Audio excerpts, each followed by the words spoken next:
Miqtë e mi, ju përshëndes drejt për së drejti nga studio e emisionit me Zemer të Hapur, ku ditën e sotme do të flasim pikërisht për humbjen tragjike të 18 vjecares nga Gramshi, e cila javën e kaluar gjeti vdekjen në spitalin rajonal të Elbasanit.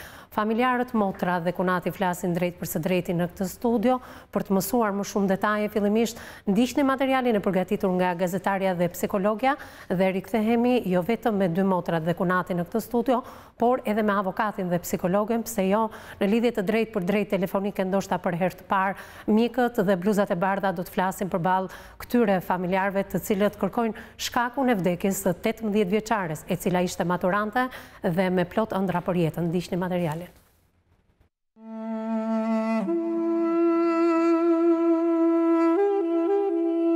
Vetëm pak ditë më parë, në datën 8 korrik, një ngjarje e rëndë ka ndodhur në spitalin e Elbasanit. 18 vjeçarja Ketjona Ibrahimit është paraqitur në spital me dhimbje të forta barku dhe me njësër simptomash të tjera. E ndërsa e dorëzuan Vajza në duart e mjekëve, familjarët prisnin me ankth dhe shqetësim atë që do ndodhte. Shpjegimet e munguara e bënin situatën akoma më të paqartë dhe traumatike. Nga njëri mjek në tjetrin, nga njëri dyshim në tjetrin, Vajza kalonte nga njëra sallë në tjetrën. Fillimisht, pas mjekimit të dhënë, ajo ka pasur përmirësime, por pas disa orësh, mjekët e kanë futur me urgjencë në sallën e operacionit. Vetëm pak orë pas ndërhyrjes kirurgjikale, zemra e Ketjonës ka ndalur dhe ajo ka ndruar jetë. E gjithë familja është ende në shok nga kjo humbje e thellë. I dhanë lamtumirën voglushës së tyre vetëm 18 vjeç, por nuk munden kurrë si të mbyllin me kaq këtë histori. Ata akuzojnë dhe bojnë me faj për humbjen e saj, mjeken kirurge, madje e kanë denoncuar atë për mjekim të pakujdesshëm. Ketjona nuk është më, por askush prej familjarëve nuk mund të haroj buzëqeshjen dhe portretin e saj. Ata duan shkakun e vdekjes dhe vetëm kur t'jetë zbardhur e vërteta, mund të ndalin së trokitur në për institucione dhe do të respektojnë në heshtje dhimbjen, e cila edhe pse koha kalon, është aty dhe godet me po të njëjtën forcë në kraharor.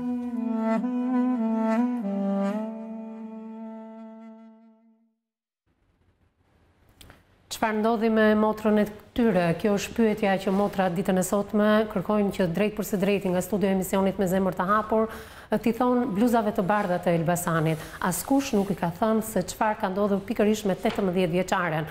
Javën e kaluar, kjo familje hapi dyert e mortit, duke mos pasur pranë babain e Ketjonës, i cili e mori lajmin në mënyrë të befasishme, nuk arriti të vinte si emigrant nga Greqia drejt për së drejti për të varrosur të bien.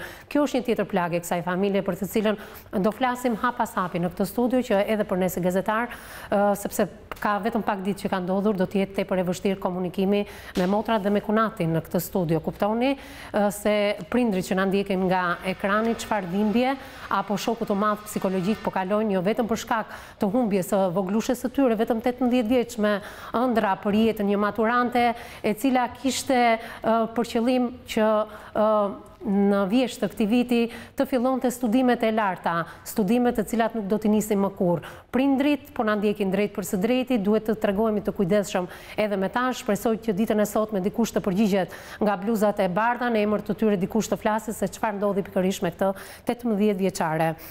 Brunilda dhe Alba, përshëndetje, mirë se erdhët. Jeni motrat e Ketjonës, jeni shoqëruar ditën e sotme nga bashorti i Brunildës, motrës së madhe, nga Reni, përshëndetje, mirë se erdhët. Përballë jush është avokati zoti Ylli Kameri, përshëndetje avokat, mirë se erdhët, dhe pedagogja e psikologjisë Lorela Garuli, përshëndetje, mirë se erdhët. Është një nga rastet që të lëm pa fjalë, unë do ta nis fillimisht me ju për t'i dhënë guxim kurajo të jashtëzakonshme këtyre familjarëve. Pak ditë mbas ceremonisë mortore, është guxim kurajo të vish në një studio televizive dhe të flasësh me Zemer të Hapur. Me sa duket, ngërçi në gjithë këtë histori është mos komunikimi. Ndoshta bluzat e bardha mund të justifikohen për faktin që mbi të nuk rendon mjekimi pa kujdesshëm. Çfarë do të pyesin familjarët, a janë treguar të kujdesshëm bluzat e bardha apo jo? Por fakti që vdekja e motrës së tyre ka mbetur mister ende kaq ditë mbas ngjarjes dhe mos komunikimi bluzave të bardha ka bërë që ato të jenë pak skeptik, madje të çojnë për denoncim edhe në mjekën kirurgje. Kush është mendimi paraprak avokati yti? Pa dëgjuar ende të dyja palët. Ngushëllime familjarëve, ngushëllimet sinqerta është një humbje e cila vjen në mënyrë të papritur. Normalisht në institucionet spitalore kanë të gjithë stafin edhe të gjithë personelin i cili nga ana administrative duhet komunikonte me familjarët, tu komunikonte të vëthën shkaqet, por realisht në jetë ndodh një distancim mes familjarëve, të shtruarve, viktimave dhe personave të tjerë të vëthën të cilët kanë si qëllim që të zbulojnë të vëthën të vërtetën. Kjo për shkak të specifikës e veçantë që ka profesioni mjekut, si një profesion i cili bazohet më tepër në ndërgjegjen e një personi i cili ushtron të vëthën këtë profesion dhe më pas në përgatitjen e tij, pasi të gjithë mjekët bëjnë betimin për sa i takon dërshmërisë në mënyrën e ushtrimit të këtij profesioni. Nga pretendimet e familjarëve rezulton që mjekës, sjellja mjekëve, mënyra domethënë se si e kanë trajtuar motrën e tyre është ajo që ka sjell pasojën, është ajo domethënë që ka sjell mungesën e trajtimit në kohë dhe mungesën e trajtimit në mënyrë të vazhduar të motrës tyre dhe kjo përbën një shkak që prokuroria domethënë të fillojë procedimin penal. Fillimisht procedimi fillon për mosdhënien e ndihmës, por realisht bashkë me këtë vepër penale duhet shikohen edhe disa vepra tjera, që është mosdhënia në kohën e ndihmës dhe një vepër tjetër që është shkaktimi i vetvrasjes, pasi nëpërmjet mjekimit pa kujdesshëm nganjëherë për shkak të rrethanave mund shkaktohet domethënë edhe vetvrasja viktimës, mënyra domethënë se si ajo e trajton veten domethënë pas operacionit ose pas ndërhyrjeve domethënë që bën mjeku. Mënyra me të cilën domethënë ajo ndjek domethënë terapinë e rekomanduar, mënyra me të cilën ajo ndjek këshillet e mjekut, mënyra me të cilën ajo ndjek mënyrën e të shqyrit pas operacionit, mënyrën e trajtimit pas operacionit.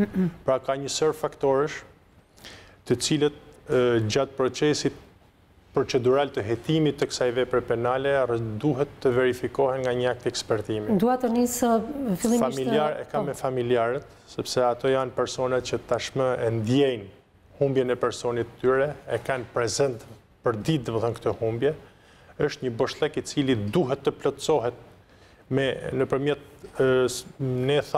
komunikimit, por realisht domethënë nëpërmjet shoqërisë, në mënyrës me të cilën domethënë shoqëria duhet sillet me këta persona dhe me të cilën vetë familjarët duhet gjejnë kurajo dhe forca domethënë për të mbyllur dhimbjen e tyre.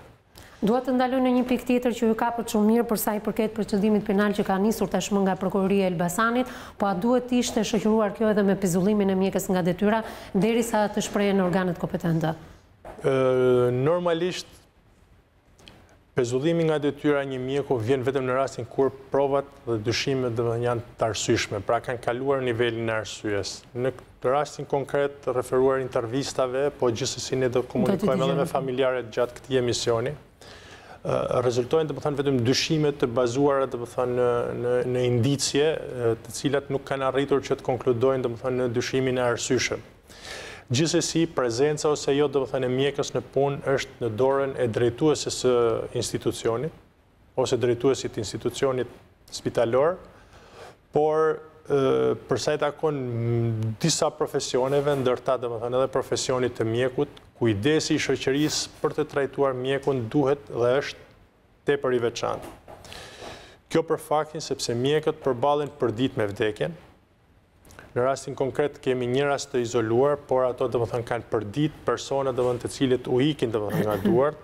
Është një punë nën stres dhe nën përgjegjësi të jashtëzakonshme. Dhe mbi të gjitha duhet të themi që jemi edhe përpara një fenomeni shumë të rrezikshëm shoqëror, pra largimi i mjekëve nga vendet e punës në Shqipëri dhe largimi drejt institucioneve jashtë shtetit, drejt spitaleve jashtë shtetit, një fluks, një emigrim truri i cili nuk shërben për justifikim për rastin konkret, por është një fakt i cili ndodhet prezent. Mirë, nuk do doja të hapja një debat tjetër sepse ditën e sotme do të fokusohemi vetëm te vdekja 18 vjeçares. Unë të falenderoj për këtë moment të parë, ndoshta kështu qetëson edhe rrjedhën e bisedës me motrat dhe kunatin e të ndjerës. Më duhet të kaloj tek psikologja për shkak të këtij hendeku që po krijohet tashmë në komunikimin jo vetëm shoqëror, por edhe të target grupeve siç është mjek edhe pacient. Shpeshherë në këtë studio kemi kaluar raste të tilla dhe kemi dashur gjithmonë të jemi transparent dhe gjithmonë nga ana e bluzave të bardha na shëmbyllur dera dhe janë shumë hermetik për të folur përballë pacientëve. Kjo ndodh edhe përballë kamerave dhe jashtë kamerave në një komunikim të përditshëm. Çfarë po ndodh me këtë komunikim? Natyrisht Evis që mjeku ka ndër profesionet më fisnike, më të dobishme, më ekzistenciale dhe themelore në shoqëri, sepse lidhet me shëndetin tonë, lidhet me mirëqenien. Dhe mjeku faktikisht ka atë që ne në literaturën tonë e njohim si autoritetin që i vjen për shkak të ekspertizës dhe të profesionit që ai ka, që do të thotë që njerëzit a priori ose fare pa e vënë në dyshim shumë shpesh i besojnë mjekut sepse ai ka ndor shumë element jetës tij që është mirëqenia dhe shëndeti. Mos ky lloj autoriteti bëhet me anë të një lloj arrogance që unë jam profesionisti përballë këtyre familjarëve apo dhe njerëzve të thjeshtë edhe tonën që nuk marrim vjesht nga fusha e mjekësisë, duke qenë nuk kemi informacionin e dur dhe bën më arrogant mjekun përballë familjarëve? Po, sepse është ai hendeku që është padia në mes. Në momentin që dikujt nuk i shpjegohet mirë çfarë smundje ka, çfarë mjekimi po merr, mjeku ka dhe për detyrë t'i shpjegojë pacientit në një farë mënyrë, jo vetëm t'i jap ilaçin dhe medikamentin, po sigurisht t'i shpjegojë se çfarë ndodh me trupin e tij, çfarë efekte shancore ka ky mjekim etj. Kështu që mjekët sigurisht që jo gjithmonë e bëjnë këtë, dhe jo vetëm që sepse janë arrogant, po sepse edhe shumë herë pacientët nuk janë kaq të interesuar ose nuk kanë këtë ndërgjegjësimin kaq lart për të kuptuar. Megjithatë, nga rastet e fundit që kemi dëgjuar të vdekjeve të pacientëve dhe vdekje ndodhin, ne urojmë që të kemi sa më pak vdekje të tilla të pacientëve. Flasim gjithmonë që ky ndoshta është rasti më flagrant, paktën aq pak sa kanë mundur të flasin familjarët e Ketjonës. Gjithsesi, ne do të marrim informacionet e dura pikërisht nga Brunilda fillimisht, por edhe nga Alba, 2 motra, të cilat do t'i mungoj shumë Ketjona. Ju ishit 4 motra, keni dhe një vëlla apo jo? Gjithsesi, përpara se të flasim se kush ishte Ketjona, do doja të dija çfarë ndodhi javën e kaluar, të njëjtën e kaluar në familjen tuaj dhe me Ketjona. Në mbasditën në fshat, Ketjona është në ndjerë keq, domethënë me dhimbje stomaku dhe me të vjella. Pasi mamje ka parë, ka shkuar direkt për në Gramshi, në spitalin e Gramshi. Aty janë bërë të gjitha mjekimet, serumet, mbas rreth një 2 orë, pothuajse deri nga ora 12 kanë ndenjur aty. Pasi doktorët i kanë thënë që nuk kemi çfarë të bëjmë, nisë për në Elbasan. Në ato moment më lajmëron dhe mua mami. Shkojmë bashkë me ambulancë për në Elbasan. Shkojmë në Elbasan, po edhe atje me serume dhe vetëm gjelpëra, nuk është se i bën në një eko ose në një gjë tjetër. Motra nuk po qetësoj, shumë vonë është qetësuar. Nuk mund të them qetësuar, rasti në gjendje vetëm vilte më vërtet. Domethënë ishte në dieni, po fliste në njerëz si për çart, pse jam këtu, pse bëj këtu, se domethënë kishte bërë shumë serume. Po. Kanë ndenjur shumë kohë, pastaj thanë që e ka nga stomaku. E çuam tek doktoresha e stomakut, tha nuk ka gjë këtu.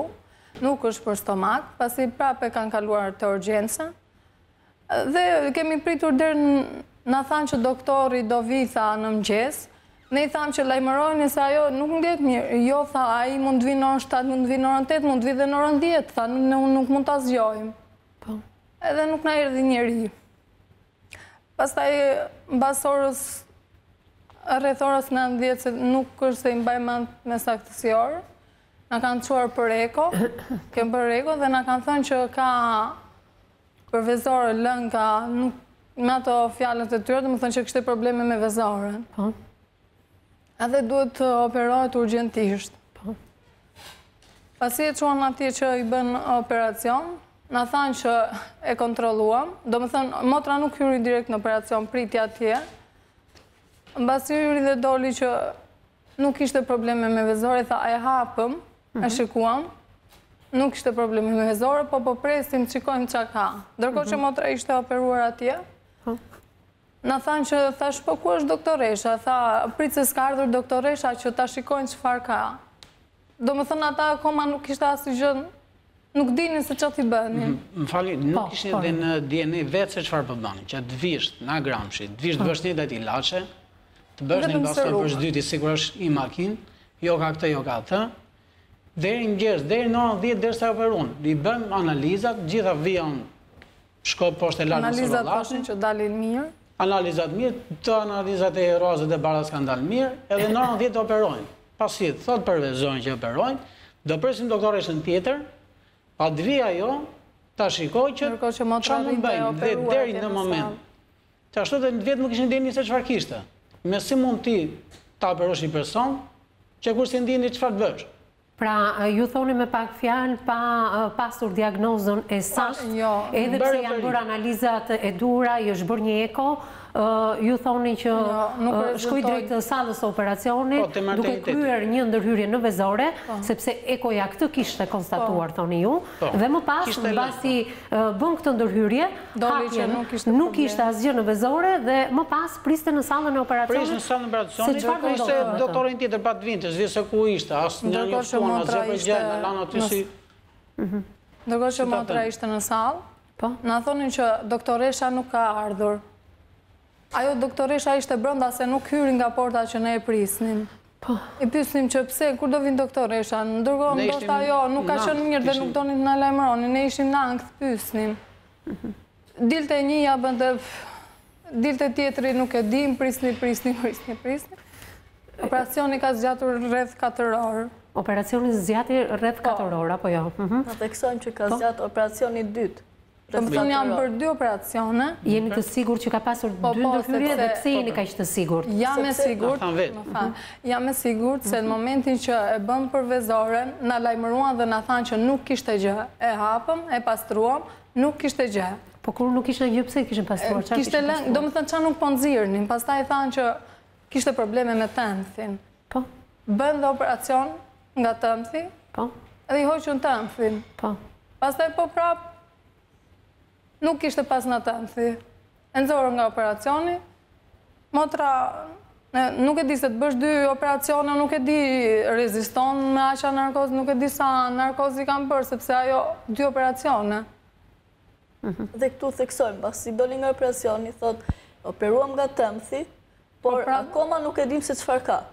Ikën 2 operacione, i bie që kush doktore shikonte, i bie të operote nga çfarë dëshonte. Do me thënë, ata bënin eksperimentet e motra jonë. Si mund të bësh 2 operacione një herësh, dhe akoma ti nuk keni gjendë dhe thua çfarë ka.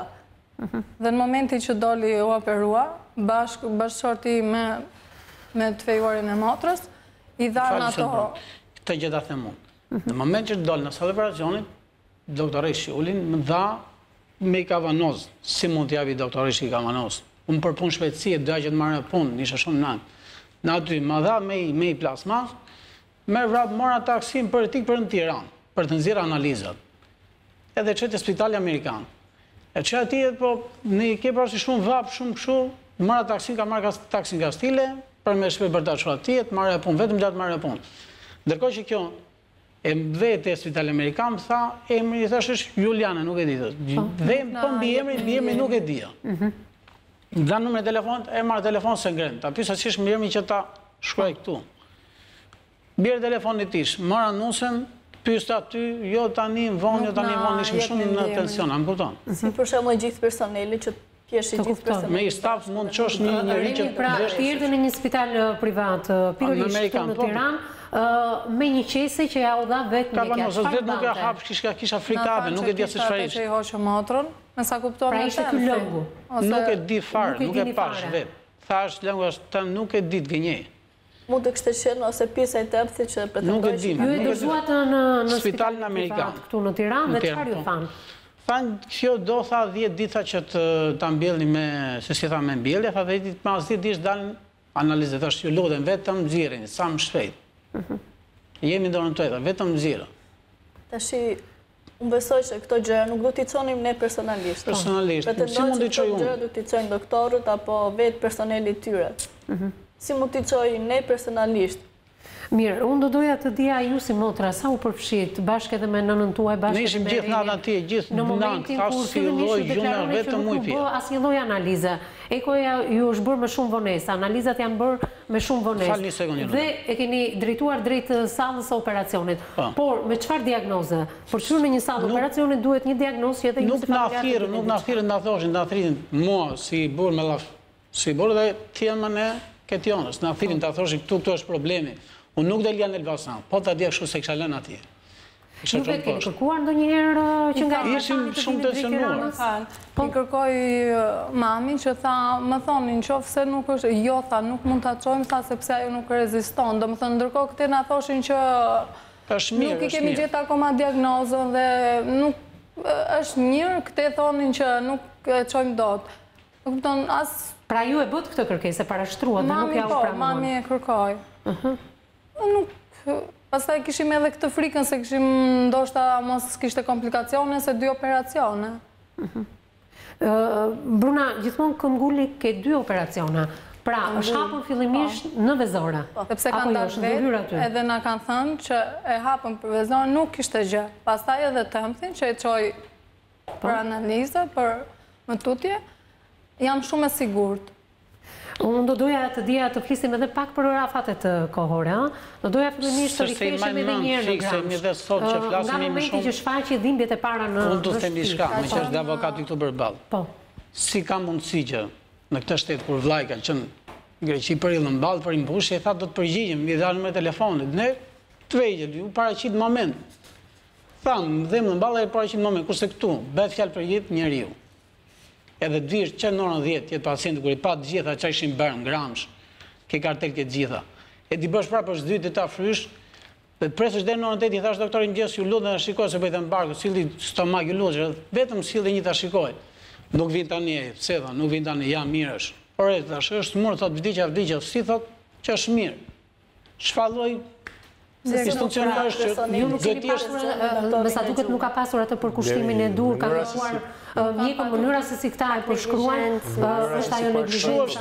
Nuk do vetëm drejtësinë. Para domethënë është organizimi administrativ, mënyra domethënë se si komunikon pacienti dhe familjarët e tij me administratën e spitalit, me mënyrën se si do bëhen analizat, me mënyrën se si do transportohen lëndë organike që do dorëzohen tek laboratori, me mënyrën se si personat do marrin informacion për gjendjen e të smurit apo për nevojat domethënë që ai ka.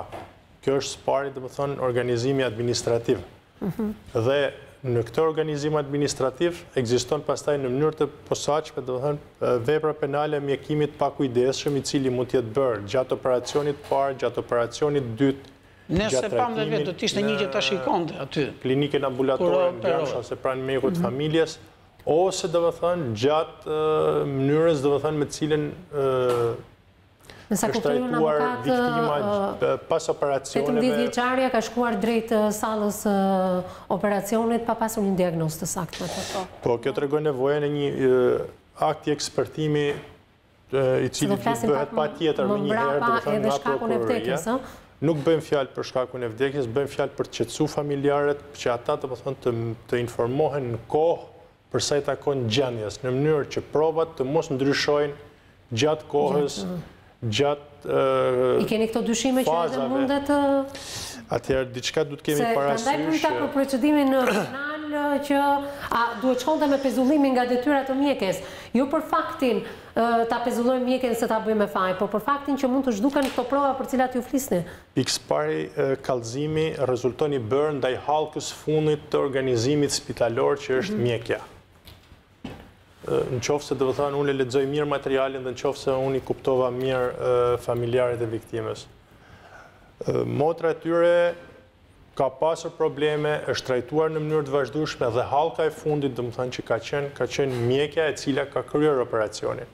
A ka pasur vërtet domethënë hallka e fundit domethënë problemin apo është institucioni i cili ju transmetoi lajmin e keq edhe ose është institucioni me cilin domethënë familjarët mendojnë domethënë që është viktima në këtë rast. Pra, ky është një proces hetimor. Gjatë hetimit të gjithë këtij procesi, kemi thënë gjithmonë që rregulli kryesor gjatë hetimit një procesi është që fajtori përpiqet t'ia hedhë fajin gjithmonë personit pa fajshëm. Personi i cili ka kryer gabimin ose ka kryer sjelljen e rrezikshme, gjithmonë ja transmeton një personit pa fajshëm sjelljen e tij. Prandaj është edhe prezumimi i pafajësisë. Prandaj edhe nuk nisemi domethënë direkt tek mjeku për sa i takon akuzës ose për sa i takon insultimeve. qetësia e mjekut gjatë ushtrimit profesionit është elementi thelbësor me cilin domethënë trajtohet pacienti. Ne jemi vizituar vetë, kemi pas familjarët tanë dhe mënyra e besimit, mënyra e komunikimit me mjekun është ajo domethënë që vendos fatin e trajtimit një pacienti. Në këtë rast edhe fatin e trajtimit motrës tyre. Po besimi duhet jetë i dyanshëm avokatë. Do ta fillojmë domethënë që nga momenti i parë, momenti domethënë kur viktima e ndjera Ketjona ndodhet domethënë në qytetin e Gramshit dhe në këtë rast domethënë ka komplikacionet e para. Mirë, do flasim edhe më hapat me oraret se si ka qenë nga Gramshi ose fillimisht nga simptomat e para, nga dhimbjet e para dhe deri kur Ketjona mbyll syt. Nga mënyra me cilën është ushqyer domethënë atë ditë. Sepse kemi 2 ditë, kemi të enjte, kemi të premte në javës së kaluar për cilat ne do flasim me vajzat pak më vonë sepse ka qenë pak e përshpejtuar në kohë rrëfimi i tyre për shkak të problemin e kam të tillë. Akumuluar ato për mos këtë komunikim për cilin e folëm që në kryeterës. Ne do ndjekim një hapësirë të shkurtër publicitare, do rikthehemi me rrëfimin jo vetëm të 2 motrave, por edhe të kunatit të Ketjonës, se çfarë ka ndodhur nga momenti i parë i dhimbjeve në shtëpinë e saj, në Gramsh, vajtja në spitalin e Gramshit, pse këta të fundit e dërguan drejt Tiranës, edhe drejt Elbasanit, edhe pse në Elbasan nëna e Ketjonës ka kërkuar të vinte drejt Tiranës 18 vjeçarja. Çfarë do të kishte ndodhur nëse do të vinte pikërisht në qendrën spitalore universitare Nën Tereza këtu në Tiranë, kjo 18 vjeçare, çfarë besojnë familjarët e saj, ne rikthehemi pas pak me të tjera detaje të kësaj historie. Ndiqni publicitetin dhe rikthehemi menjëherë në studio.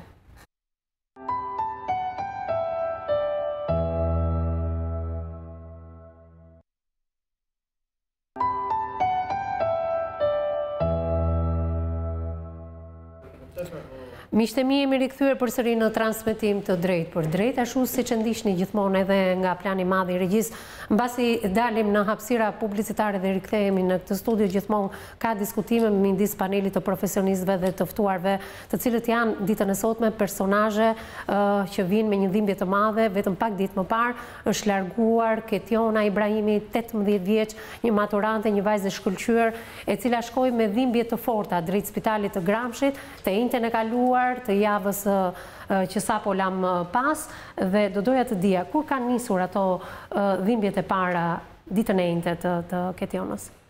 Do me thënë, sipas mamit, tani se ne nuk kemi qenë prezente, ka nisur rreth orës 9 të darkës. 9 të darkës, 21, po? Po. Deri në urgjencë, do me thënë që ka qëndruar në urgjencën e Gramshit, rreth orës 11-12, nuk jemi të sigurt. Po? Pastaj kush ishte shkaku që urgjenca e Gramshit e dërgoi drejt Elbasanit? Na thanë që ne i bëm çdo qetësues, çdo gjë nuk ka përmirësim. Dhimbjet vinin e shtoheshin, ishin konstante? Ajo, për mos thënë se nuk isha prezente, që është vetëm në momentin kur... Jo, a ka thënë diçka nëna juaj? Po pra të kuptoj.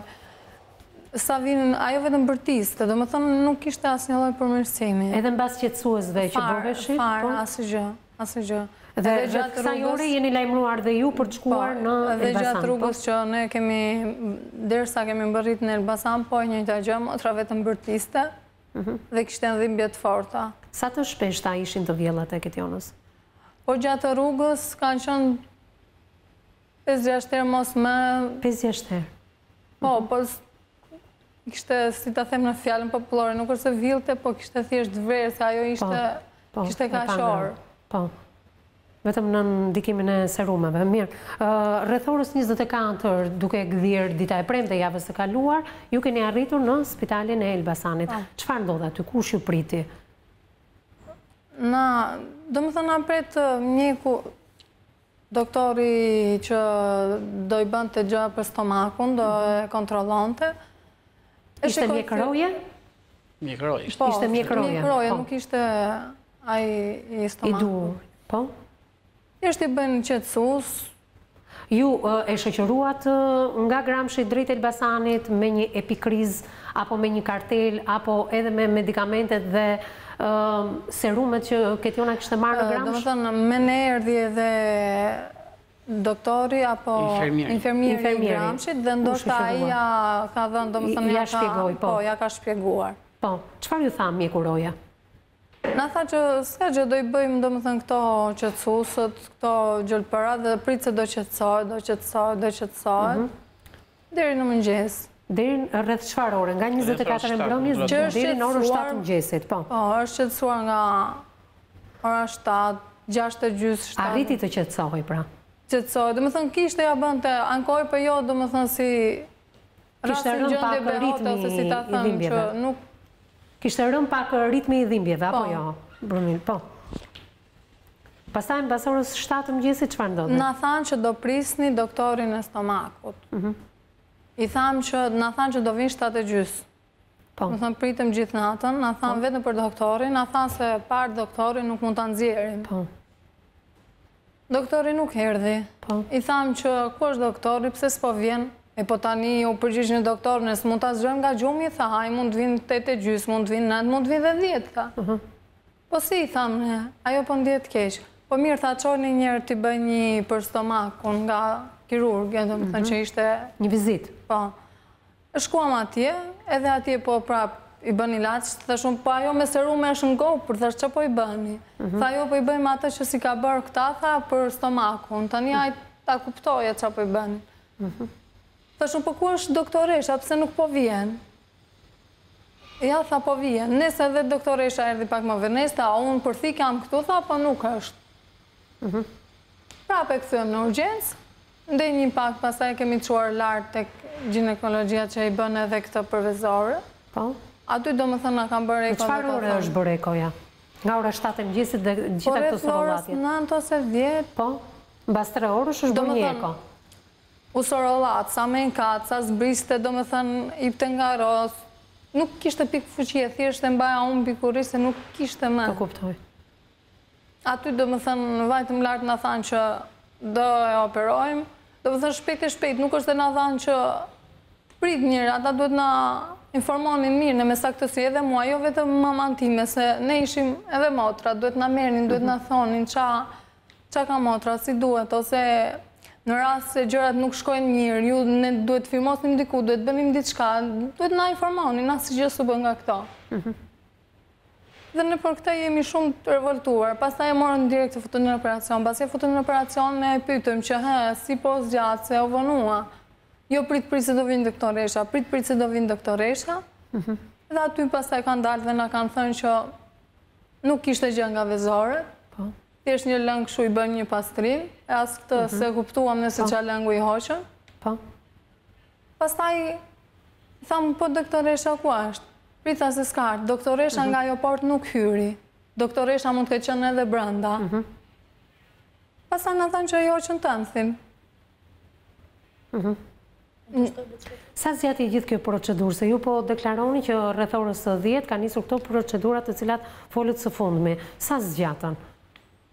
Dërë momenti që do më thënë u futu motra nga ora 11, 12 që hyri në operat. 11, 12, po? 10 gjysë, se nuk e kishim mandje fare, do më thënë tek ora, që ka arritur dhe në ora 1:30, deri në 2 operacioni. Pra ka zgjatur 4 orë operacioni, apo jo? Basi doli nga salla e operacionit, dikush doli për t'ju dhënë se çfarë kishte ndodhur, se ju thoni ka 2 ndërhyrje. Ndërkohë që nga të dhënat paraprake nga spitali I Elbasanit deklarohet që ka vetëm një ndërhyrje dhe jo 2 ndërhyrje. Ju pse bazoni tek 2 ndërhyrjet? Ne na tha vetë. Ishte doktoresha e maternitetit, na tha pam dhe nuk ishte gjë, për ma nuk ishte gjë. Duhet vi kirurgjia e tjetër, doktoresh Juli, që ta shikoj. Pas hym brenda. Nuk po e mirë vesh, a e kupton, nuk po e mirë vesh, s'po na shpjegon të njëri fare, nuk po ne të shpjegoj. Hynin dilnin sigurisht ne, si ta them, ne sa dilte doktori me vrapi, vinim këtu me shikonin. A ka gjë, a është mirë. Hynin dilnin me radhë. Po më pra ekoja çfarë konstatoi? Nuk i thanë asgjërin. Doli doktoresha tjetër, I thanë nuse se ja tha, e hapëm këtu, tha po kishte I lënë. Merr nuse vajte për të marrë diçka. Merr nuse në telefon qante. Hajde tha se s'është mirë. A më kupton, hynin dilnin si ta them. Pas ju dhën asnjë lloj informacioni dhe kjo ju ka bërë dhe ju ka irrituar. Jo, nuk është se doli doktoresha që të na thonte që si rezultoi, çka ka ose Ju edhe sot jeni të paqartë, jeni shumë konfuz. Thoni ka bërë eko, por nuk dim çfarë konstatoi ekoja. Thjesht për vezoret. Ajo nga vezoret nuk kishte asgjë. Kaq. Por çfarë konstatoi ekoja që shkuan tek vezoret? Këtu kam ngul vazhdimisht, domethënë nuk mund të shkosh. Që kishte, më fal, që kishte një çarje të vezores. Një çarje menduan nga ekoja, çarje të vezores. Si të bardhë, pan si të bardhë atje kur. Kaq. Dhe kur e hapën dhe ju Dhe nështruan... thanë që jo, nuk ishte kjo. Operacionit panë që vezorja s'kishte gjë. Jo, nuk ishte kjo. Dhe pritej kirurgia tjetër që erdhi pak më vonë. Pra, të dyja operacionet, sipas jush, kanë zgjatur 4 orë. Dalja nga operacioni si ishte, Ketjonës? Në momenti që doli, mirë, domethënë ishte në efektin anestezi, si vunë aparaturat mirë ishte, mund të ketë zgjatur një orë që nuk po përmendi. Filloj të përmendi, ishte çdo gjë në rregull, motra, i thrisjen emër hapte syt, domethënë në kuptonte që po ju dëgjoj. Po. Më pas u qetësua dhe më pak i doli pak më shumë, i thriste, i përgjigje për çdo gjë, mbante mend çdo gjë, e pyeste doktori që çfarë ke qejf të bësh? Po.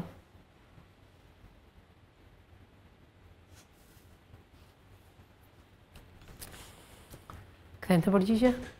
Alba, kthente përgjigje? Kthente. Ju ishit aty apo jo? Po, isha prezente, mbante mend ditëlindjen të gjitha dhe dekët që kishte hedhur.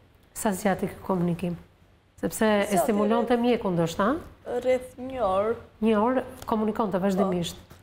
Ishte komunikonte, më fal, deri në momentin e fundit, domethënë para se ndodhte ajo që ndodhi, motra komunikonte. Ishte mirë. Madje nga atë karakter të fortë që kishte, ai thoshte talli në kuptimin e mirë të fjalës, si thoshte Ketina. E thoshte nuk e kam emrin Ketina, e kam Ketjona. Ketjona. Ose më thrit Ketina, thoshte e kam Ketjona. E pyesën nëse do të bëjmë mjekje, jo, thoshte kurr. Sa zgjati kjo gjendje? Deri në rreth orës 8, pothuajse ishte minora 9 që filloi. Derisa u ndrua turni, vazhdimisht kërkonte vetëm ujë. Thoshte reagonte aq keq sa bërtiste dhe në gjendje që ishte ngritë zërin në maksimum, thoshte dua ujë se po vdes. Dua ujë se po vdes. Ndërkohë që kishte të ndaluar se ishin orë të para mbas nuk mundeshin t'ia lagnin pak buzës sa për ujë nuk kërcej dha asnjëherë. Megjithatë, unë shikoj që ka pasur një lloj tjetër reagimi për kujdesje mbas ndërhyrjes kirurgjikale, që thonë. Për mjekët jemi të kënaqura, ishin shumë të kujdesshëm, infermierët. Jo mjekët, infermierët. Infermierët theksoi, thot Alba. Infermierët ishin shumë të kujdesshëm, e pyesnin, vinin çdo 2 minuta, çdo 5 minuta. Si erdhi momenti, si u rëndua gjendja e Ketjonës? Momenti ishte që mbasi u ndrua turni, erdhi infermierja e turnit të dytë. Aty ajo i bëri kontrollin e veti, po e pastronte, po ishte, domethënë këtu ku kishte një tub që i kullonte. Aty në momentin që i heq atë dorashkun, ajo aty zbardh sytë dhe ne dalim bërtasim, kërkojnë doktorin, vetëm mami ka para të moment dhe thotë që ajo filloi të hiqte çdo gjë, të përplaste, të bënte, thoshte vetëm dua ujë dhe kaq. Ne dhe thrisim doktorin, po doktori është vënuar, nuk ka ardhur në ato momente. Madje që edhe gjatë rrugës ne bërtisim që gjithë spitali. Ai vinte, domethënë avashë dhe thoshte s'ka gjë, është mirë. Ndërkohë pa e parë fare ishte gjatë korridorit. Pra nga vendi ku ndodhej drejt Ketjonës ai vinte ngadalë thoni ju me besimin që Ketjona nuk ishte. Ndërkohë që ne çmendën spitalin e morëm vesh gjithë. Sa ishte ora? Po nga shpjegoj njëri? Orës 8. Nuk e din fiksorën, nuk e din fiksorën. Rreth orës 21 ishte mbrëmje, apo jo? Më pas si reagoi mjeku, i cili e pa pastaj gjendjen? Vajtën aty, po asnjë gjë, ajo kishte mbaruar kur hyrje. Ka që zgjati ky moment? Thjesht zbardhi syt kaq, vazhduan dhe pak rreth e zemrës, thoshin ne ishim aty brenda ndërkohë, ata thoshin që nuk ka gjë. Si mund të thuash ti ne familjarët ishim aty brenda, çfarë ishte? Nuk pyesnin fare. Keni qenë prezent? Rrinin 3 doktorë, diu sa ishin se nuk rrinin bisedonin me njëri tjetrin dhe thoshin ne ja bëmë. Nuk na dhanë si lloj ngushëllimi që na vjen keq ose kështu.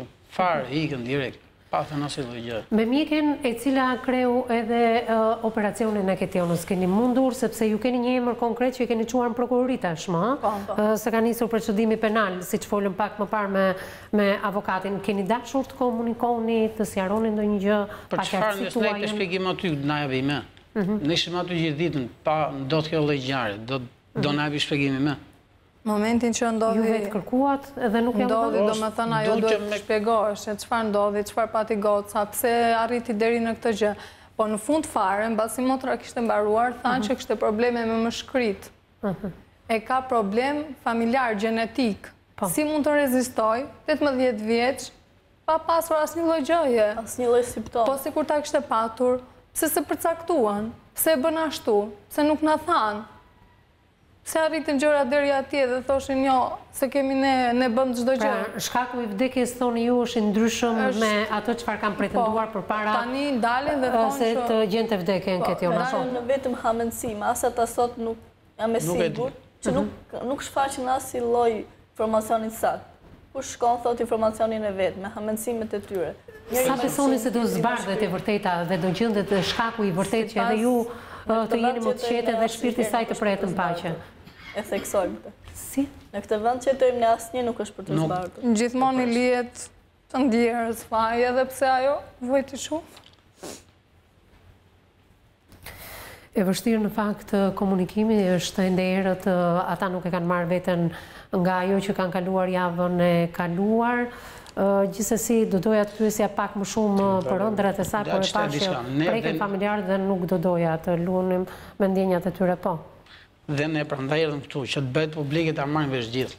Vetëm për këtë arsye se e dim që nuk e dini dhe jemi të bindur. E jemi të bindur që nuk marrim asnjë lloj përgjigje të saktë, e dim shumë mirë, po unë vetë do lëviz çdo gur që ta gjej gjithë.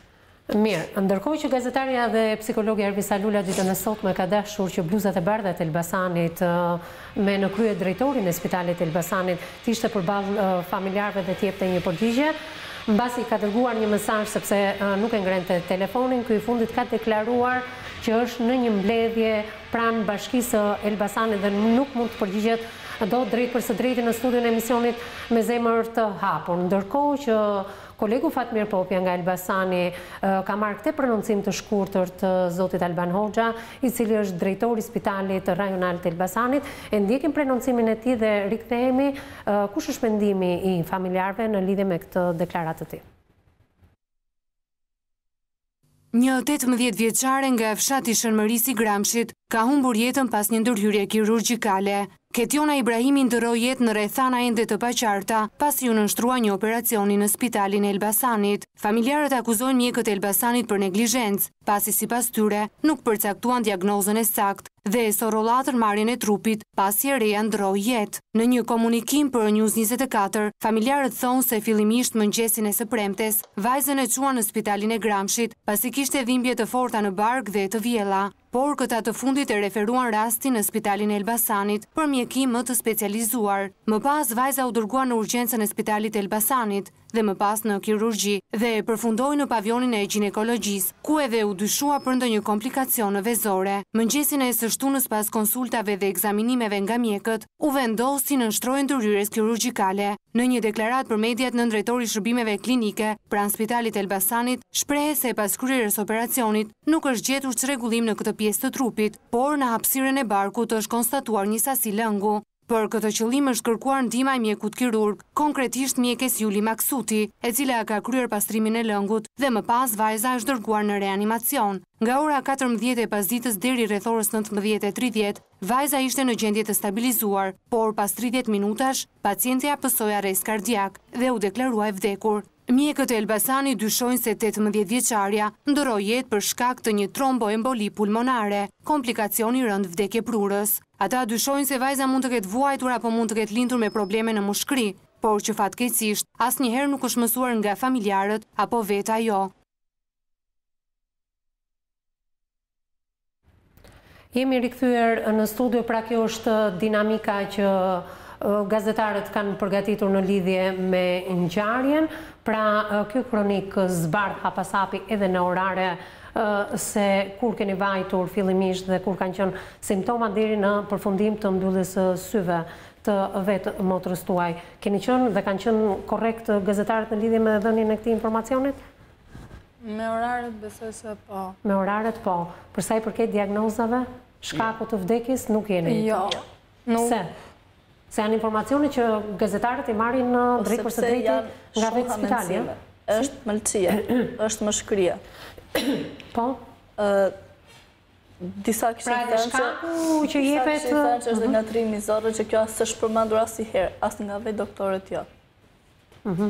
Shumë gjëra tjera, nga vetë zorët. Janë aq shumë hamendësime sa asnjë gjë të saktë nuk kanë. Po reagimin e nëndrejtorit e dëgjuat nëpërmjet kam lexuar diçka në shumë pak në Jo, u dha qartë edhe në kronik.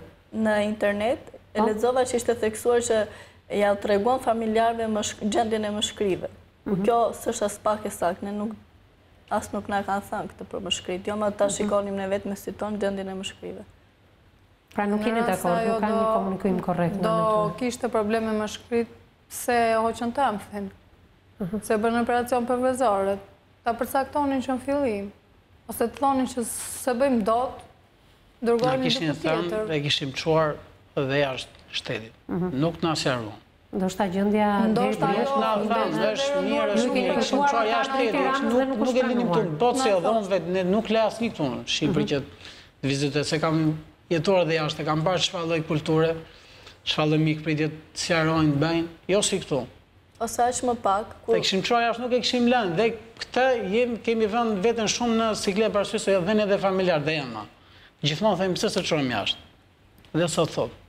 Megjithatë ju keni kërkuar të vinte drejt Tiranës dhe ju shkuar diçka tillë për shkak të gjendjes së rëndë që ka pasur. Tha, jo, nuk është nevoja, se ne po ja bëjmë, tha, edhe nuk është në gjendje, tha, se nuk do të rezistoj. Domethënë, çfarë thonin tani, nuk thonin më vonë. Na ngatruan, do të ndalojmë fillimisht tek Lorela. Lorela, kemi dëshmim vetëm të një rësan, megjithatë për t'u treguar korrekt, kronika që sapo dham ishte një kronikë e përgatitur në bazë të burimeve që kolegu Fatmir Popja ka marrë pikërisht nga drejtoria e spitalit të Elbasanit. Ato kanë qenë fjalët që nëndrejtori Alban Hoxha i shërbimeve klinike ka thënë për rastin në fjalë, megjithatë nëndrejtori në bazë të burimeve që ai vet ka, se nuk ka qenë prezent.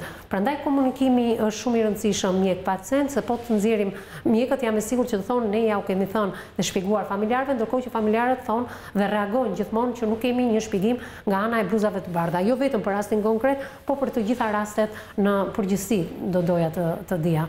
Po, në fakt është e vërtet që shumë e komplikuar. Nuk e di se sa e monitoruar duhet jetë kjo komunikim mjek-pacient. Duhet jetë monitoruar se duhet jetë monitoruar, po sigurisht për sa kohë varet nga vullneti i mjekut, i profesionistit, nga ndërgjegja e tij, nga humanizmi që profesioni i tij karakterizon, sigurisht është shumë i vështirë monitorimi, si çdo sjellje tjetër njerëzore, matja e cilës në mënyrë empirike të matshme. Po edhe nga kronika nuk është qartë do duhet dje Lorel diagnozën, shkakun e vdekjes nga ka ardhur. Sigurisht shkaku, siç ne dëgjuam dhe nga gjithë rrëfimi, është krejtësisht është krejtësisht i ndryshëm nga simptomat që Ketjona ka shfaqur gjatë momenteve dhe gjatë ditëve të qëndrimit në spital. Unë nuk jam mjeke dhe sigurisht që për të nxjerrë disa konkluzione shumë specifike duhet një rrugë shumë e gjatë dhe sidomos në këtë rast kur fatkeqësisht personi nuk jeton më. Megjithatë ka një element që unë dua ta them për të qenë transparente, profesioniste dhe është një faktor i përgjithshëm. Ajo që ndodh është që trupi njerëzor, shëndeti, smundjet, jo gjithmonë janë ato, dhe në rastin e çrregullimeve psikologjike për shembull, jo gjithmonë ato shfaqen siç ne i studiojmë nëpër manuale, nëpër literatura, teorikisht. Do të thotë që praktika është shumë e komplikuar dhe më e vështirë. Kjo është thjesht një gjë që unë dua ta shpjegoj për të qenë në mënyrë të përgjithshme, jo për të mbajtur për të justifikuar askënd, sigurisht sepse nuk e dim. Ç'o dua të them? Natyrisht që ka dhe raste që mjekët mund të jenë shumë të përgjegjshëm, mund të jenë shumë të kujdesshëm, nuk më duket ky rasti sepse mund të kemi edhe një neglizhencë dhe megjithatë ka disa të papritura, ka disa surpriza shumë të pakëndshme, sepse smundjet nuk vijnë asnjëherë vetëm, sepse duhet një diagnostikim paraprak shumë i saktë, nuk mund natyrisht të operoj pa pas diagnozën dhe gjitha këto me radhë. Për te komunikimit me pacient, këtu ka disa elementë shumë më të rëndësishëm që mund të jenë shkaluar. Lorela, thuhet shpeshherë që mjekësia nuk është një shkencë eksakte. Megjithatë, ju flisni për diagnostikim të saktë. Ndoshta është një thënie ndryshe nga ajo çfarë deklarohet gjithmonë se sa e saktë është mjekësia apo jo.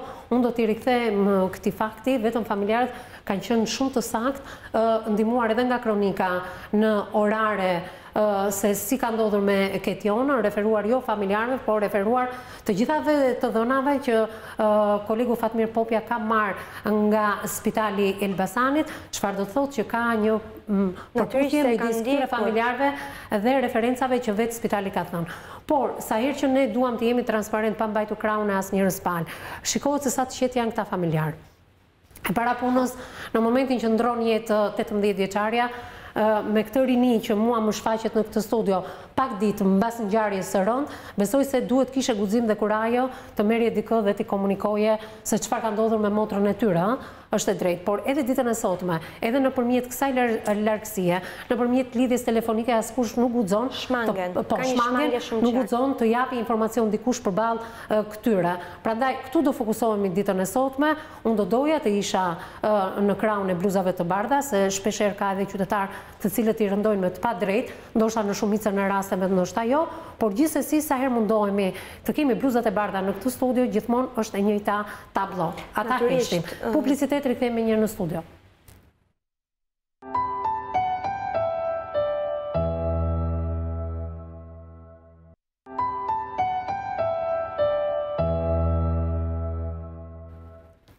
Miqtë e mi, jemi rikthyer me njërë në transmetim të drejt për drejt në studion e emisionit me zemër të hapur. Fjala do shkoj me njëherë për psikologen ton, Lorela Garuli, pedagoge e psikologjisë, e cila po fliste hapasapi në lidhje me ngjarjen, duke qenë e paanshme.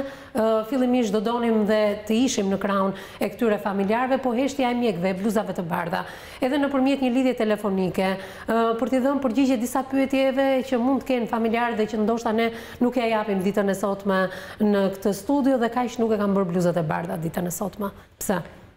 Duke kaluar topin nga një nëndrejtor tek një zëdhënës, nga zëdhënësi tek mjekja. Po. Nga një kolegë tjetër. Pikërisht që po thoja që në fillim të herës, domethënë në këtë ditën e sotme, që duke qenë që njerëzit natyrisht kanë shumë besim tek mjeku dhe tek diagnoza e tij, sepse nuk janë dot në brendësi të gjendjes dhe të shëndetit dhe diagnozës, shpeshherë mjeku mbase me atë që i komunikon pacientit përpiqet edhe të jap një përgjigje që ai të mos vazhdojë më të pyesë dhe të hetoj. Nuk ka qenë ky rasti, sepse sigurisht unë vërej që gjatë gjithë kohës motrat ju keni qenë dieni, keni qenë në përpjekje të vazhdueshme për të marrë vesh çka si po shkon etj me radhë. Do të thotë që edhe nuk i keni marrë këto përgjigje. Natyrisht që kjo shkakton ankth, është shumë e vështirë, është një nga ndjesitë më negative kanë përshtypjen ankthi që ti ke në momente kaq të vështira kur nuk merr dot përgjigjen. Si përkthehet ankthi kur ti nuk merr një përgjigje? Si përkthehet? Se ka pas revolt shpeshherë të qytetarëve që kanë qelluar mjek, kemi mjek në krye të detyrës të cilët janë punuar nga ana pacientëve. Për të shmangur këtë skenë jo të këndshme nëpër spitalet shqiptare, çfarë duhet bëjmë? Kjo është përgjegjësia drejt për drejt e bluzave të bardha dhe e humanizmit që ata kanë. Gjithë ne jemi shpeshherë fatkeqësisht pa dashur të përgjigjsojmë, shpeshherë jemi dëshmitar të një lloji dehumanizmi që bluzat e bardha kanë, dhe kjo është për të ardhur keq. Do të thotë është shumë e rrezikshme që dhe shëndeti ose dhe mjekësia është bërë pa komerciale, është bërë shihet si mall, si treg. Kjo është shumë negative dhe fatkeqësisht janë këto rastet konkrete që janë flagrante, por që kanë pasojat. Sa rëndohet gjendja e këtyre familjarëve kur ato nuk dinë ende shkakun e atyre dhimbjeve që quan Ketjonën drejt një salle operative, që nuk dihet sa ndërhyrje janë kryer mbi Vajzën, a është kryer ndërhyrja e dur dhe a mund të shmangej. Dhe a mund të shmangej padyshim, përpost asaj çfarë thuhet në lidhje me shkakun e vdekjes. Këto mbeten analiza mund të jetë një shkak tjetër që mund të mos ketë lidhje me gjendjen që po kalon te Vajza. Dhe që vështirësohet sepse duke qenë që Ketjona nuk jeton më, sigurisht që vështirësohet gjendja e shkakut. Natyrisht që këto analiza që mbase do t'i ndihmonin familjarët kishin pak shpirtin paqe për të ditur dhe për të mos vazhduar me këto pikpyetje. Po sigurisht ajo që është më e rëndësishme dhe më e dhimbshme është humbja, është dhimbja, që është e parikuperueshme. Unë ju shpreh ngushëllimet e mia, më vjen shumë keq dhe ajo që mbetet është po a dim ta respektojmë ne humbjen? Zotrin thonë në këtë studio që nuk kam pasur komunikim me mjeken që kreu operacionin. Ajo do ja leconte shumë, sigurisht do i thash pra, thjesht do shërbente që ta kishin shpirtin pak më shumë në transparenca, unë bëra gjithë shka nuk munda, më vjen keq dhe mbas edhe për të pranuar fajin, sepse mund të ndodhin dhe gabime njerëzore ose një lloj neglizhence qoftë për të kërkuar falje. Po, kalojmë tek avokati, po, Reni, po. Që në atë moment që ndodhi vdekja, marrë një njeriu tim dhe marrë direkt gazetar, që të bëshë publike të vinë aty. Që në atë moment, se e dhja shumë mirë se si funksionat.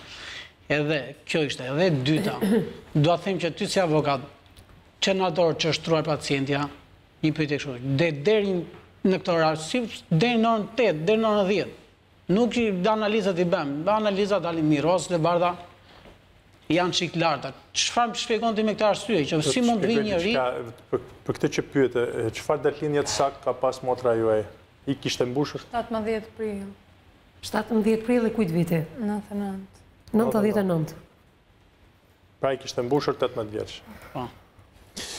Sepse problemi, dhe thënë, duke parë gjithë shqetësimet e familjarëve dhe edhe pikpyetjet apo problemet që ngriti psikologja si specialiste e trajtimit të këtyre problemeve. Na rezulton që përpara se të futesh në operacion gjithmonë merret miratimi i personit madhor ose i familjarëve të tij. Dhe kjo është hallka e fundit, domethënë, që zgjidh një pjesë të përgjegjësive, një pjesë të standardeve që janë trajtuar domethënë në atë problem. Vetë trajtimi i këtij problemi në studio sjell shumë çështje të tjera, domethënë që nuk janë të trajtuara më përpara, sa herë që trajtojmë një çështje del një çështje e re dhe kjo tregon domethënë që problemi duhet kapet në mënyrë të specializuar dhe që të kapet në mënyrë të specializuar duhet të ndahet në kategori. Po. Nuk është një fjalë e ndershme për t'u thënë, por është një fjalë e vërtetë që viktima për punojësit e spitalit është një nga personat e vdekur, domethënë, në atë spital. Pra është thjesht një statistik, pasi gjatë gjithë vitit rezultojnë, domethënë, persona që kanë vdekur, rezultojnë shkaqet, pra në fundit, domethënë, bëhet pjesë e një statistike. Të vetmit personat të cilët janë të interesuar, që e ndjejnë dhimbjen dhe që e ndjejnë mungesën janë familjarët, dhe të gjithë personat e tjerë janë pjesë e tregut, janë pjesë e produktit që duhet shitet, janë pjesë e analizave dhe nga gjithë ky grup shoqëror të dalin ato persona të cilët këtë problem e trajtojnë me ndershmëri. Këtë problem e trajtojnë për ta zgjidhur për rastet e tjera, për të ndihmuar personat e tjerë dhe pse jo, për të vendosur përpara përgjegjësisë edhe personin i cili me sjelljen e tij rrezikon jetën e të tjerëve për shkak të pakujdesisë, për shkak të papërgjegjshmërisë dhe për shkak të mungesës së korrektesës në sjellje. Tash duhet ta ndajmë problemin në dy anë procedurale. Pjesa e parë e problemit është për sa i takon mënyrës se si duhet sillen dhe familjarët. Së pari menjëherë duhet hapni dëshminë e trashëgimisë për motrën tuaj dhe të merrni ato cilësi juridike që ju bëjnë ju në atë pozicion që ju ta kërkoni të vërtetën. Së dyti duhet merrni cilësinë e dëmtuarit përballë organit prokurorisë, duke u paraqitur me dëshminë e trashëgimisë, duke treguar që jeni persona që kërkoni domosdoshmë që zbardhet e vërteta. Nuk është çështja që dënohet një person i caktuar X. Është çështja domosdoshmë që kjo e vërtet të jetë e shoqëruar me fakte dhe prova siç do ta trajtojmë më poshtë. Ajo që quhet në gjuhën ligjore është të keni legitimitetin për të thirrur, legitimitetin për të kërkuar, legitimitetin për të ankuar ndaj disa veprimeve që ju nuk ju pëlqejnë. Po për çfarë? Për neglizhencë apo për mjekim të pakujdesshëm? Do flasim më pas domethënë për këto, për të drejta. Problemi është të fitosh të drejtën të pari për të ankuar. Kush i mbron të drejtat e pacientit në Shqipëri apo? Atëherë, së pari një herë familjarët duhet i mbrojnë domethënë personalisht vetë. Kushtetuta ka ngarkuar organin e prokurorisë. Mënyra e sjelljes, mënyra se si trajtohen problemet, eksperjenca, jeta e përditshme, konstatimet e medias kanë shpalosur të meta të mëdha, domethënë në fushën e mbrojtjeve drejta, në fushën e mbrojtjes drejtave të njerëzit dhe në veçanti të shtetit, sepse është një fushë në cilën siç do ta shpjegoj më poshtë, ka shumë hapësira për të gabuar, ka shumë hapësira për të fshehur të vërtetën. Familjarët e viktimës, në këtë rast të Ketjonës, duhet bëjnë një padi civile dhe ta depozitojnë në prokurori, padi e cila do të shqyrtohet bashkë me akuzën ndaj fajtorit ose fajtores që do rezultojnë domethënë nga hetimi. Nga rrëfimi i tyre, pe element për ngritjen e një padie civile të tillë? Tashi, ne do të trajtojmë atëherë, ne nuk kemi elemente, kemi vetëm indicie, prandaj edhe mjekja normalisht hetohet domethënë gjendje të lirë, sepse nuk ka indicie të forta, prova të forta që të shkojnë domethënë te dyshimi i arsyeshëm. Ndryshon procedimi penal pikërisht nga padia civile, avokat. Atëherë padia civile i siguron trashëgimtarëve ose të dëmtuarit ato fonde, ato të ardhura si shpërblim i dëmit biologjik, si shpërblim i dëmit ekzistencial, si shpërblim i dëmit pasuror dhe jo pasuror në fushën e drejtës civile. Dhe në qoftë se ngrejnë gjatë procesit të hetimit, kanë të drejtën që të marrin informacionin, kanë të drejtën që ta kuptojnë se cili është subjekti apo personi i cili po përpiqet për të fshehur ose për të manipuluar të vërtetën. E diti që ky element ligjor preket për herë të parë në studion e emisionit me Zemer të Hapur për një rast të tillë? Jo, e kemi prek edhe në raste të tjera. Nuk e kemi prekur kaq konkret sa je në rastin e sotëm, po si duket vdekja e Ketjonës të ka bindur më shumë se sa rastet e tjera. Dofta kemi prekur vazhdimisht, gjithmonë kemi bërë thirrje për të marrë cilësinë e personit të dëmtuar. Ndoshta thirrja ime shkon edhe në drejtim me ndryshimin e legjislacionit, pasi pozita e të dëmtuarit në procesin penal ka psuar ndryshime dhe ka psuar zgjerim të drejtave në bazë të ndryshimit të kodit procedurës penale, cilat nuk jam gjendje t'i shpjegoj sot, sepse akoma s'ka hyrë në fuqi dhe s'kemi pas rast që të aplikojmë domethënë ato norma. Por thelbi është që familjarët gjatë këtij procesi kanë të drejtë që të kërkojnë ekspertiza, ekspertime dhe riekspertime, që do të thotë, në rast se një ekspertizë nuk ju pëlqen, ju keni të drejtën domethënë që ta rikërkoni atë. Unë jam i ndërgjegjshëm që ju nuk keni njohuritë e posaçme juridike që duhen domethënë në këtë fushë. Për këto njohuritë posaçme dhe për mënyrën domethënë me cilën ju mund t'i kërkoni ato, ju duhet t'i drejtoheni Ministrisë Drejtësisë dhe zyrës timës juridike, e cila do të konstatojë nëse jeni në kushtet për ta përfituar këtë ndihmë juridike falas, dhe nëse janë kushtet apo rrethanat që një person të ngarkohet që t'ju shoqërojë dhe t'ju asistojë në fushën juridike për këtë problem. Një problem tjetër që ju sugjeroj domethënë për këtë rast është ndihma që mund të merrni nga urdhri i mjekut. Ne në fillim të emisionit trajtuam një problem që është shumë delikat. Dhe thamë që do të trajtojmë një moment tjetër, por është elementi thelbësor. Urdhri i mjekut është institucioni i cili organizon profesionistët.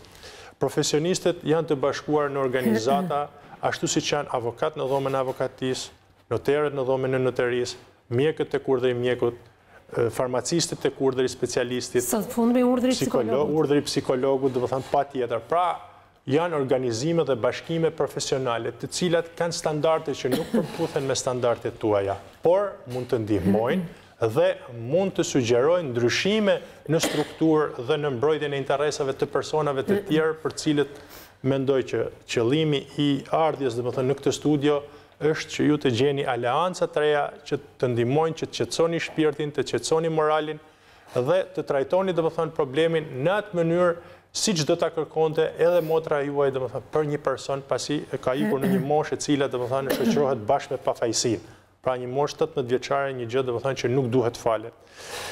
Normalisht gjatë trajtimit të këtij problemi ju do hasini domethënë edhe personi që do ju asistojë do haset me shumë kurthe ose të fshehta, ose më mirë më thënë gabime të procedurave.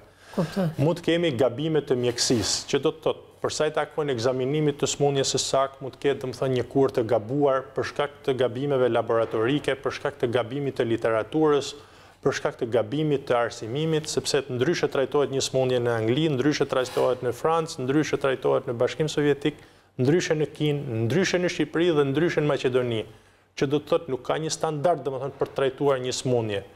Kjo për shkak të ndryshimit të kulturës, për shkak të ndryshimit të sjelljes dhe kunati i viktimës e përmendi shumë mirë, tha në shtete të tjera kemi pasur kulturë tjetër, apo jo Renato? Po.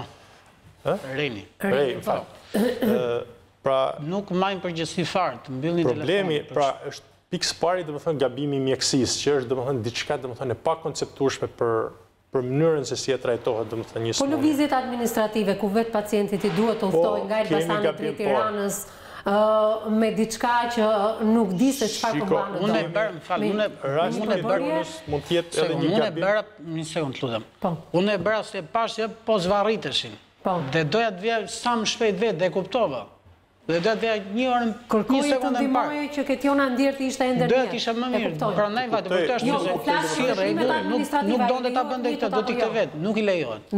I dim ka gjëra. Problemi mund të jetë domethënë edhe I gabim I gjithë sistemit shëndetësor, që do të thotë nga mënyra se si është trajtuar smundja në qytetin e Gramshit deri tek mënyra se si duhet trajtuar smundja domethënë në mënyrë të specializuar si rast specifik domethënë që ka qenë në derën e spitalit. Sepse nga mënyra se si ju e parashtroni problemin, nuk bëhet fjalë vetëm për një dhimbje të thjeshtë stomaku e cila mund trajtohet në klinikën e vendbanimit në mënyra domethënë ambulatore. Bëhet fjalë për një trajtim të specializuar mjekësor dhe ky mund të jetë gabimi I sistemit mjekësor që ka dhënë domethënë gabimin. Në rast se ju do keni domethënë cilësinë për t'u ankuar ose për të verifikuar, atëherë ju mund të shqetësoni shpirtin dhe ta kuptoni domethënë që ngjarja mund trajtohet domethënë më ndryshe.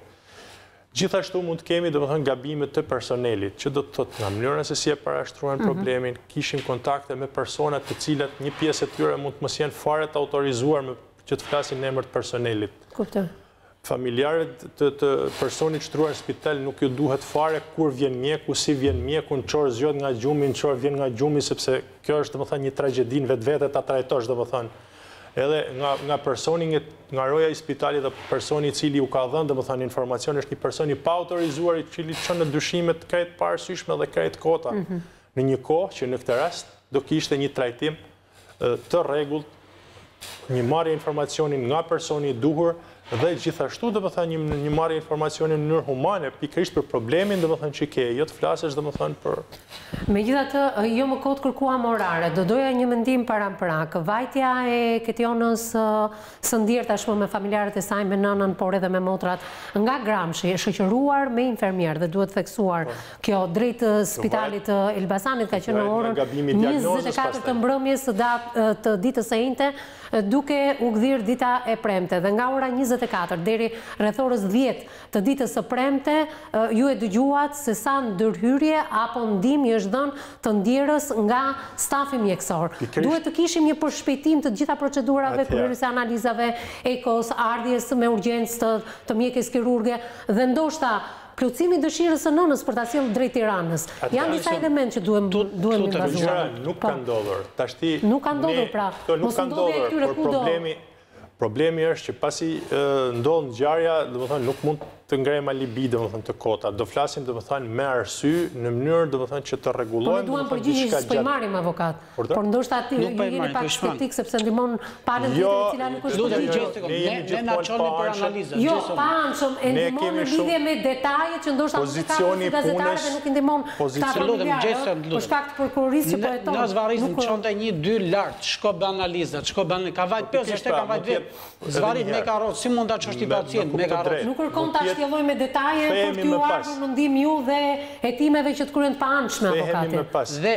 Dhe si familjar ka shumë pse si po pra, gjitha do trajtohen, po do trajtohen në mënyrë të specializuar sepse nëse nuk organizohet trajtimi I këtyre problemeve, të cilat zjarrin në dritë fajtori, fajsin dhe konstatojmë nëse kemi vepër penale kundra që rrezikon jetën e personave, se e ndjera Ketjona iku dhe ajo nuk kthehet më, por mund të kthehet fuqishëm për sa I takon realizimit të drejtave që I takojnë një person I cilit I është rrezikuar jeta dhe I është shkaktuar vdekja për shkak të gabimeve mjekësore apo trajtimit pa kujdesshëm mjekësor.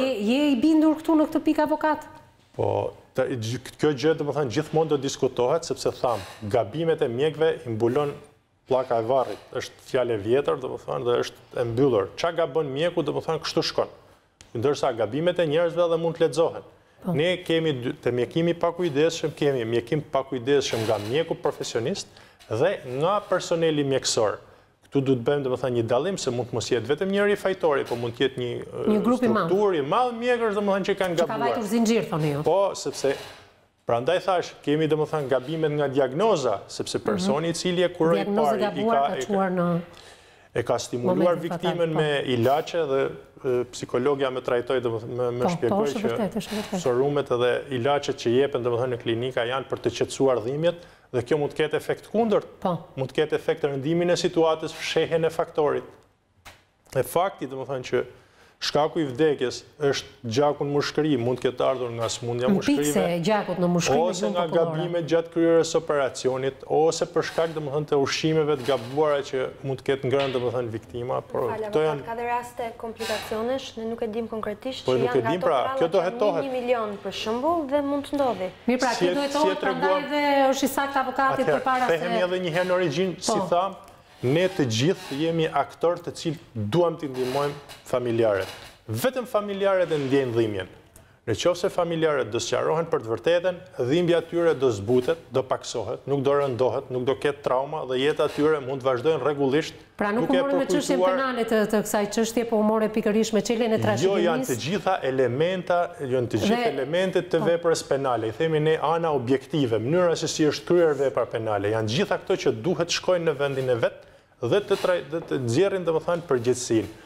Në rast se nuk do nxirret përgjegjësia, atëherë përgjegjësia I merret institucionit spitalor në tërësi shtetit, po flasim Ministrisë së Shëndetësisë, e cila nuk ka arritur të organizojë një shërbim spitalor në mënyrë korrekte që të ndihmojë një person I të cilit I dhëm barku, ka helmim, ka trajtim mjekësor në operacion dhe më pas I vjen humbja jetës për shkak të pasaktësive të gjitha këtyre procedurave dhe sepse nuk harmonizohen njëra me tjetrën.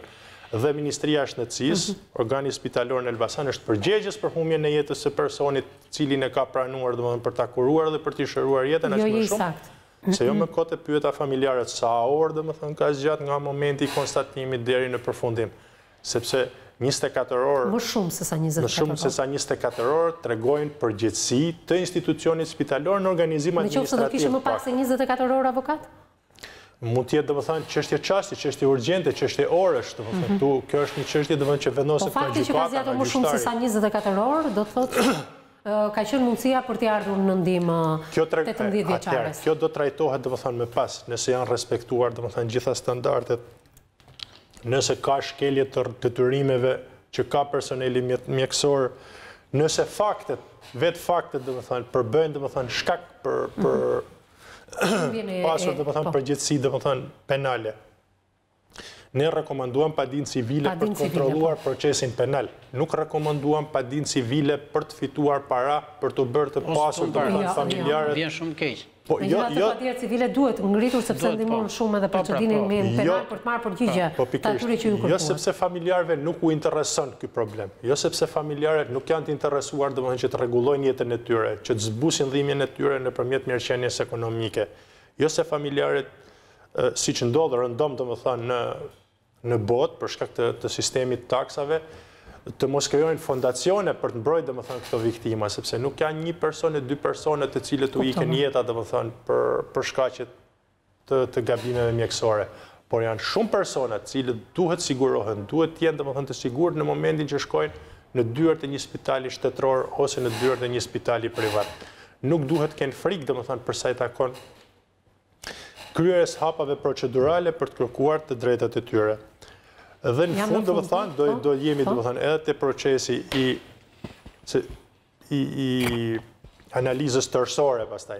Do shohim nëse mjeku kishte aftësi që ta supozonte riskun që kishte viktima, kishte lajmëruar viktimin për riskun që ajo do përballej, I kishte tregu pasojat, I kishte tregu se gjatë operacionit do kishte probleme në të ardhmen, sepse nuk është problemi vetëm humbja jetës siç ka ndodhur në këtë rast.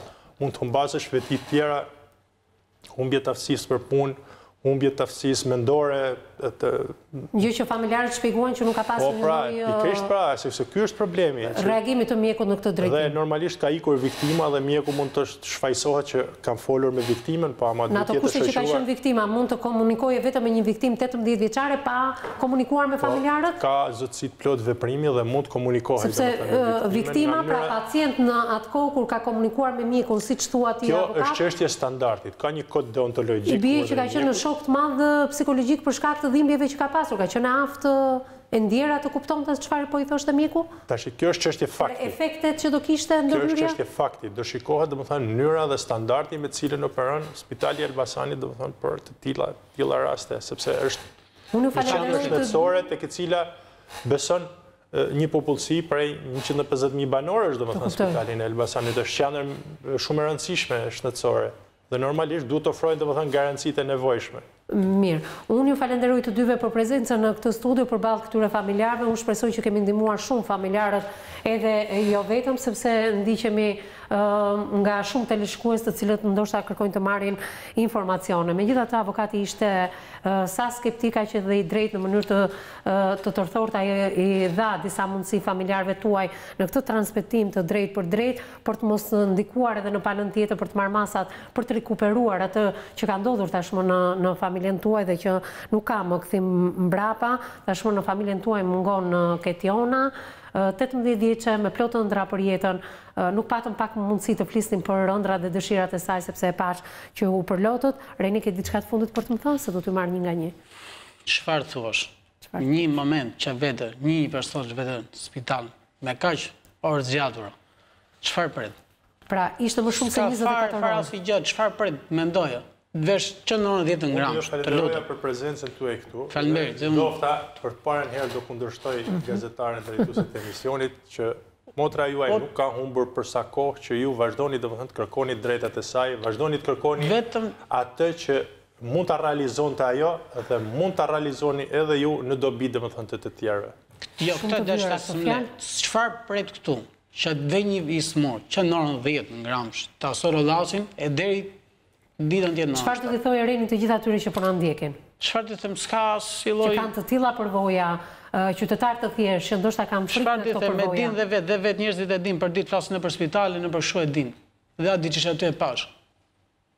Unë vetëm jashtu asnjë gjë s'ka. Pra besimi tek shëndetësia fare i zero. Nuk ekziston, thoni ju.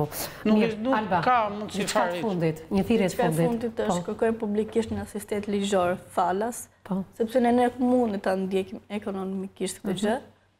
Dhe kërkojmë nga shteti, nuk e di kush mund të na ndihmojë, ta kemi një. Ju keni prokurorin, megjithatë nëse do donit një avokat, strukturat e Ministrisë Drejtësisë mund të shkoni pranë Ministrisë, kanë zyra me avokatë të cilët vijnë falas në ndihmë të familjeve si ju në nevojë. Ju e kërkoni që përveç prokurorit të ketë edhe. Doni që dalë vërtet. Doni të dalë vërtet. Në këtë shtet kërkojmë një drejtësi që asnjëherë shpreh me plot bindje që asnjëherë në botë nuk është për të bërë. E dim që viktima e merr gjithmonë fajin, ajo është atje dhe nuk mund të flasë dot çfarë ka përjetuar, por ai është prezente dhe pa çdo gjë që ajo hoqi. Që të them, i bie që në spital mos t'ja shikosh më derë, po më mirë të vdesësh vetë shtëpi se sa ta marrin jetën tjetër. E rënd të dëgjosh nga ju. Gjithë ato operime, gjithë ato gjëra. Brunilda, ta mbyll me ty. Çfarë do më thuash? Je dhe më e prekur apo jo?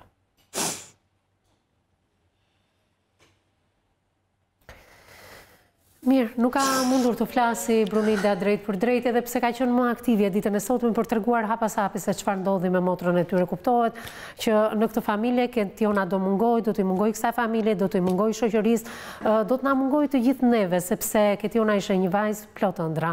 Unë ju falenderoj të gjithëve për vëmendjen që na kushtua ditën e sotme në një rast tepër flagrant se çfarë ndodh pikërisht me pacientët teksa shkojnë nëpër spitale edhe kërkojnë ndihmën e bluzave të bardha. Këta të fundit kemi dashur ditën e sotme të kishim prezent në këtë studio përballë pikpyetjeve dhe lotëve të këtyre familjarëve, të cilët nuk morën as sot një shpjegim nga ana e tyre. Megjithatë, organet kompetente vazhdojnë punën e tyre, ne do presim deri në përfundimin e kësaj çështje për ta rikthyer edhe një herë këtë familje në studion e emisionit Me Zemër të Hapur, sepse ato janë shumë skeptik që e vërteta nuk do zbardhet kurrë. Vazhdoni na shkruani në faqen tonë të Facebookut emisioni Me Zemër të Hapur, ku jepni mendimet dhe opinionet tuaja në lidhje me temën e ditës. Mos harroni në këtë faqe Facebooku bëni dhe denuncimet tuaja për të kthyer personazhet të studios emisionit ton.